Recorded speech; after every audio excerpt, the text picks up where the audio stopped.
Speaker कौमी assembly राजा परवेज अशरफ ने कहा है कि किसी को अपनी तरफ मुतवज्जा करने के लिए 18वीं तरमीम के खात्मे का शोशा उठाना खतरनाक होगा। बगैर सोचे समझे ऐसी बहस नहीं छेड़नी चाहिए जो एक नया बहरान पैदा कर दे। नून लीग 18वीं तरमीम में ना अकेले तरमीम कर सकती है ना उसे ख़त्म कर सकती है।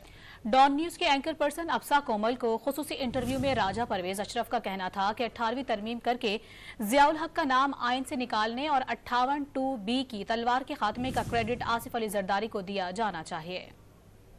आईनी तरमीम है ना जितनी भी उसके लिए आपको 2/3 की अक्सरियत चाहिए असेंबली में। उसके बगैर तो आप बात तो कर सकते हैं, अमली तौर पर कुछ नहीं हो सकता।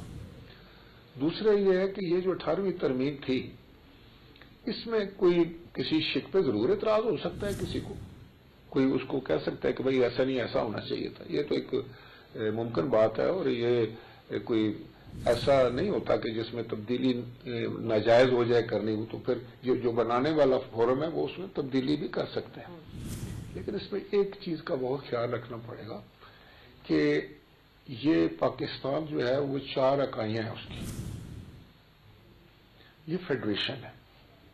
बहुत सारे मामलात ऐसे होते हैं कि आप देख रहे होते हैं कि ये जरूरी है लेकिन माहौल नहीं बन रहा होता कि आप उसको पास करवा लें या उस पे एतराजात खत्म करवा लें, तो सूबों के खदशात होते हैं।